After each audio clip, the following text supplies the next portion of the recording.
Breadth first search and depth first search. What do they mean? How do we implement them? Which one is better? Find out all this and more this week on Tech Talks.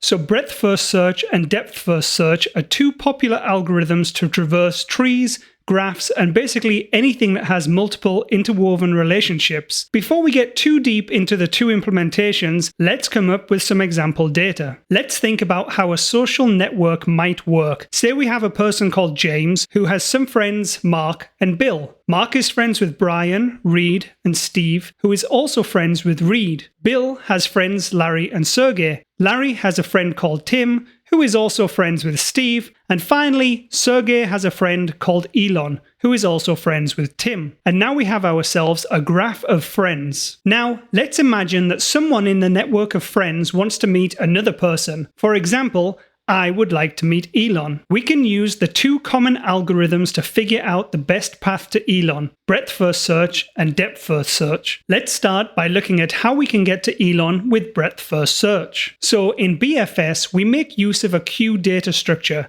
We start from James and I ask my friends one by one, hey, do you know Elon? By adding them to the queue. Then we pick the first person in the queue, which right now is Mark, and ask him, hey Mark, do you know Elon? He says back, I don't know, but let me ask my friends. And we add all of Mark's friends to the queue. Next, we go to my other friend Bill and ask him the same thing. Hey Bill, do you know Elon? He says back, I don't know, but let me ask my friends. And we add all of Bill's friends to the queue. And so on until we get all the way down to Elon. As you can see by the way we're shifting through the graph, we're visiting the nodes on a level by level basis, going wide before we go deep. And that is why this search method is called breadth first search. So now we know how it works, let's look at how we can implement it in code. Before we get into the implementation, let's take a look at the class we're going to use to represent a person in the network of friends. We're simply going to call it person, and it's going to have two private members, name and a list of persons. The name variable is going to be what we use to determine if the person we're talking to is the friend that we're looking for, and the list of persons is just going to represent the individual person's list of contacts or friends. Now onto the implementation of BFS. We start by instantiating a queue to keep track of the people we need to ask. Now I also want a hash set called visited where I can keep track of all the people I have already asked so that we don't ask them again. This is very important because without it, we will get stuck in an infinite loop. And finally, let's go ahead and add the starting node to the end of the queue and also to the hash set. In our example case, this will be James, but we're just going to refer to the parameter as starting person in our method arguments. Next, we need a while loop and we're going to loop while the queue is not empty. Inside our loop,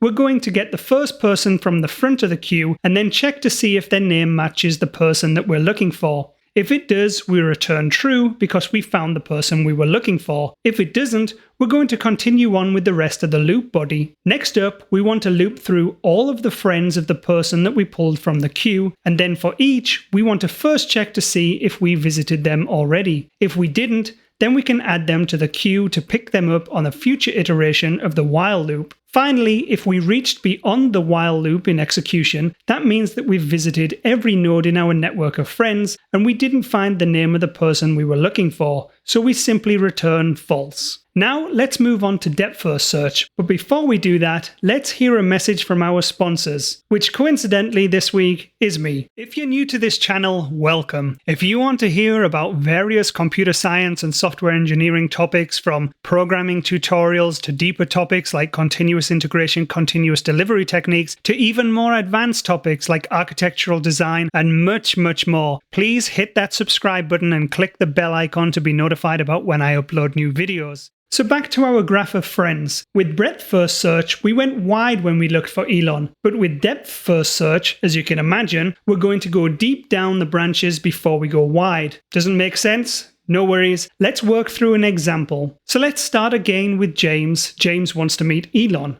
So he goes to Mark and he says, oh hey Mark, do you know Elon? And then Mark says, let me ask Brian. Mark says to Brian, hey Brian, do you know Elon? And because Brian has no friends, he says no. And then Mark goes to Reed and asks him, "Hey Reed, do you know Elon?"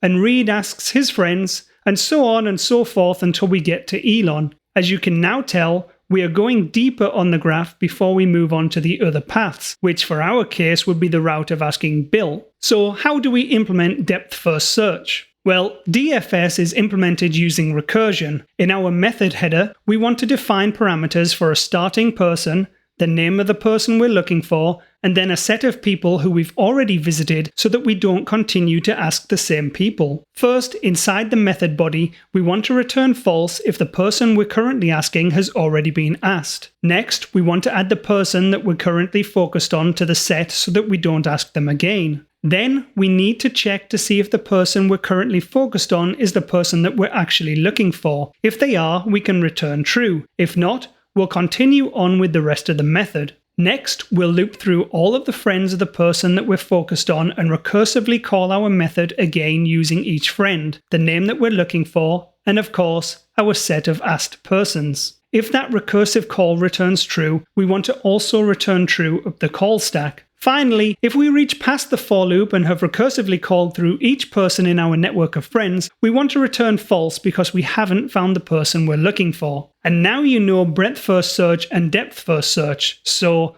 what are the key differences? Well, as we've already learned, BFS goes wide before it goes deep, and DFS goes deep before it goes wide. And of course, breadth-first search makes use of a queue, whereas depth-first search uses recursion. One other thing that you have to consider is how far away the target node is from the starting node. Let's switch up our example really quickly and say we now don't want to talk to Elon, but instead we want to talk to Bill.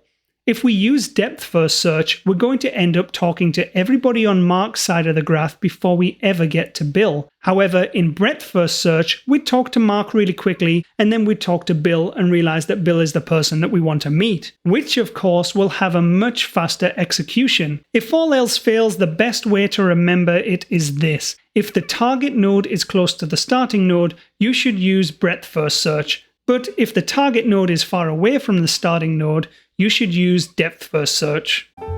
Well, that just about wraps up another Tech Talk. Today we learned breadth-first search and depth-first search. If you want to continue learning more about algorithms and runtimes, be sure to click the video on the left. Or if you want to learn about something completely different, click the video on the right. As always, if you enjoyed this video, be sure to like it and hit that subscribe button, and I'll see you next time on Tech Talks.